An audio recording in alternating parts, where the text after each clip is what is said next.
అతని కంటే ఇతడు నీతిమంతుడిగా తీర్చబడి తన ఇంటికి వెళ్ళునని మీతో చెప్పుచున్నాను.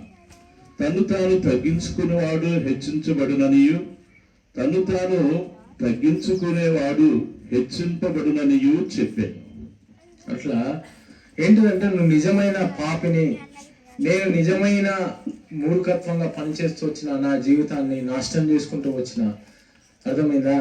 నా జీవితాన్ని నువ్వు తప్పు ఒప్పుకొని నువ్వు మారు మనసు పొందితే నీ జీవితం బాగుపడుతుంది. రేపు మనం ఉంటామో ఉండమో మనకు తెలియదు. ఈరోజు చచ్చిపోతామేమో, చనిపోతే మన జీవితం ఎక్కడికి పోతుంది? ఇక్కడ నుంచి కూడికి అయిపోయినాక బయలుదేరుతాం. బయలుదేరిన తర్వాత ప్రియమైన సహోదరి సహోదరుడా, నీ జీవితం నువ్వు చనిపోతే నీ జీవితం ఎక్కడికి పోతుంది? పరలోక రాజ్యానికి పోతావా? నిత్య నరకానికి పోతావా? ఒకడంట సర్వలోకాన్ని సంపాదించుకున్నాడంట, కానీ మారు మనసు లేదు వానికి. ఆస్తులు సంపాదించుకున్నాడు, ఇల్లులు కట్టుకున్నాడు, ప్రతి ఒక్కటి చేస్తూ వచ్చినాడు, కానీ మారు మనసు పొందలేవు, నిజ రక్షణ పొందలే. వాడు ఎక్కడికి పోతాడు? నిత్య నరకానికి పోతాడు. ఇక్కడ కూర్చున్న నువ్వు ఎంత పెద్దవాడివైనా, ఎంత గొప్పవాడివైనా, ఎంత బీదవాడివైనా, నేను పేదస్తుడివైనా, దేవుడు అడిగేది ఈ క్షణంలో నిన్ను అడిగేది ఏంటి అంటే, నువ్వు చనిపోతే ఎక్కడికి పోతావు? నీకు గ్యారంటీ ఉందా? నువ్వు ఒక వాచ్ కొంటావు, లేకుంటే ఒక ప్రోడక్ట్ కొంటావు, లేకపోతే ఒక ఫోన్ కొంటావు, దానికి ఒక 100 సంవత్సరం రోజులు గ్యారంటీ ఇస్తాడు, అవునా కాదా? సో నువ్వు నీ గుండెకు గ్యారంటీ ఉందా? నీ గుండెకు గ్యారంటీ ఉందా? ప్రతి సెకండ్ నీ గుండె కొట్టుకోవాలా. నీకు నిద్ర వస్తే నువ్వు నిద్రపోతావు. అబ్బా నేను పొద్దునంతా అలసిపోయినా, నేను నాకు నిద్ర వస్తుందని పండుకుంటావు, కానీ నీ గుండె నువ్వు పండుకున్నా, లేచినా, తిరిగినా, ఉరికినా, నడిచినా, పని చేస్తూనే ఉండాలా. అబ్బా నేను కూడా అలసిపోయినా, నా గుండె కూడా అలసిపోయింది అని గుండె ఒక్క నిమిషం లేకుంటే ఒక 30 సెకండ్లు కొట్టుకోకుంటే ఏమవుతుంది? చనిపోతావు, అవునా కాదా? అట్లనే దేవుడు నీకు ఇచ్చేదాన్ని స్వద్వినియోగపరుచుకో. నువ్వు చనిపోతే ఎక్కడికి పోవాలా? ఈ ఇహలోపు తల్లిదండ్రులు ఉంటారు, ఈరోజు చనిపోతారు. ఈరోజు ఇంట్లో, రేపు మంట్లో. నువ్వు చనిపోయినావని నీకు ఏదో అయ్యారు, నీతో ఎవరు రారు. ప్రేమించే భార్య రాదు, ప్రేమించే తండ్రి రాడు, ప్రేమించే పిల్లలు రారు, ప్రేమించే బంధువులు కూడా రారు. చనిపోతే నువ్వు ఒక్కనివే. అర్థమవుతుందా? చనిపోతే నువ్వు ఒక్కనివే. నీ సమాధి దగ్గరికి, లేకపోతే నువ్వు కాలే వరకు, లేకుంటే నేను బొందలో పెట్టే వరకే నీ బంధువులైనా, నీ భార్య అయినా, నీ తండ్రి అయినా, నీ కొడుకులైనా, నీ కూతురులైనా. దాని తర్వాత నీ జీవితం ఎక్కడికి పోతుంది? నువ్వు ఈరోజు చనిపోయినావు, తర్వాత ఎక్కడికి? ఒకప్పుడు 100 సంవత్సరాలు బతికేదంట. ఈ రోజులో ఎంతమంది? మహా అయితే 60, లేకుంటే 70. ఈ 70 సంవత్సరాల తర్వాత మరి నువ్వు ఎక్కడికి పోతున్నావు అని ఎప్పుడైనా ఆలోచించినావా? నేను చనిపోయిన తర్వాత మళ్ళీ ఇంకొక జన్మ ఉందా? ఇక్కడ వింటున్న ప్రతి ఒక్కరు నేను అడిగేది ఏంటి అంటే, నేను ఒకప్పుడు మూర్ఖుణ్ణే, నేను దుర్మార్గుణ్ణే, నేను పవిత్రుణ్ణి కాదు, నేను మాట వినని వాడినే, తల్లిదండ్రులను దూషించిన వాడినే, ఈ యొక్క బైబిల్ని చింపిన వాడినే, ఎంతో మూర్ఖుణ్ణి.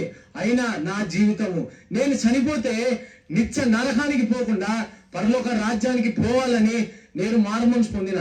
నేను ఒకప్పుడు దుర్మార్గుణ్ణి, నేను ఒకప్పుడు నిత్య నరకానికి పోవాల్సిన వాడిని. అయినా నేను మారినా, నేను పరలోక రాజ్యానికి పోవాలని ఆలోచిస్తున్నా. చనిపోయినాక ఆ పరలోక రాజ్యంలో యుగ యుగాలు ఆ యొక్క నన్ను సృష్టించిన దేవునితో, నన్ను పుట్టించిన దేవునితో నేను నిత్య జీవం, దానితో ఎల్లప్పుడూ నేను పరలోక రాజ్యంలోనే నేను ఆశ ఉన్నా. మరి ప్రియమైన సహోదరుడా, నీకు ఆశ ఉందా? ఈరోజు జీవితం అంతా కష్టాలే.